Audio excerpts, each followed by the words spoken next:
Pierre Ninet recalé. Pourquoi il a dû renoncer à son rêve d'enfant? Pierre Ninet, sous le masque de l'icône, les aveux d'un homme myope, daltonien et instinctif. Il est le visage qui ne quitte plus nos écrans, celui qui, de la comédie française au sommet du box-office, semble avoir tout réussi. Pourtant, ce dimanche soir, sur le plateau de 20h30 le dimanche, c'est un Pierre Ninet dénué de tout artifice que le public a retrouvé. Face à Laurent Delahousse, l'acteur à la trajectoire météorique a délaissé son costume de producteur pour celui de l'homme, dévoilant avec une autodérision salvatrice les coulisses parfois absurdes de sa célébrité et les fragilités d'un enfant de la balle qui n'a jamais tout à fait quitté son regard d'enfant.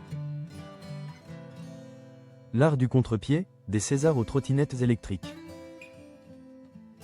À 36 ans, Pierre Ninet possède déjà l'une des carrières les plus denses du cinéma hexagonal. De l'intensité tragique des Yves Saint Laurent, qui lui valut le César du meilleur acteur en 2015.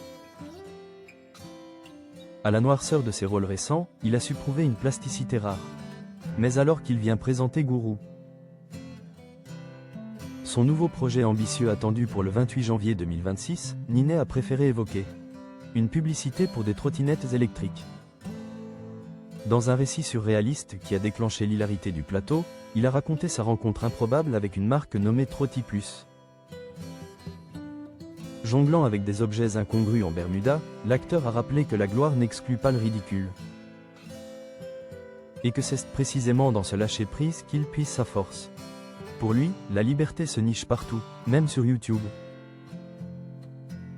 Plateforme qu'il affectionne pour sa spontanéité brute, un écho à ce qu'il imagine avoir été le cinéma d'autrefois.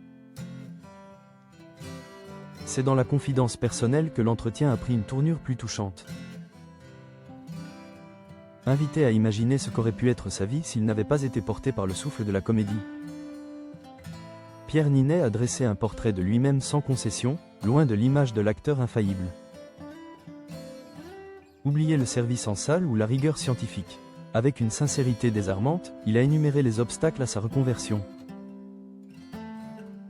Myope, daltonien et nul en maths. Une combinaison fatale qui l'aurait tenu éloigné de bien des carrières techniques ou logistiques. Même l'image d'un Ninet restaurateur s'est évaporée en quelques secondes, l'acteur avouant son incapacité chronique à déléguer. Le mec qui ouvre un resto mais qui ne peut pas lâcher prise, c'est compliqué. Alors, où se situerait la vérité de Pierre Ninet s'il n'était pas sous les projecteurs du Festival de Cannes? La réponse, instinctive, est venue de son cœur. L'homme qui a avoué avoir frôlé le pire par le passé se voit aujourd'hui auprès des animaux, et plus particulièrement des chiens. C'est un truc très au présent, très instinctif, j'aurais pu aimer ça, a-t-il confié avec une lueur de nostalgie dans les yeux. Loin du stress des plateaux, de la pression des premières et des critiques cinématographiques, le contact avec le monde animal représente pour lui le stade ultime de l'apaisement. Une existence régie par l'instinct plutôt que par le scénario, par l'affection muette plutôt que par le verbe. Finalement, ce que Pierre Ninet nous a offert lors de ce passage télévisé, c'est la preuve que son plus beau rôle reste celui qu'il joue sans script. Lui-même, un homme talentueux, certes, mais surtout un être humain qui connaît ses limites et qui, malgré les succès mondiaux, cherche encore.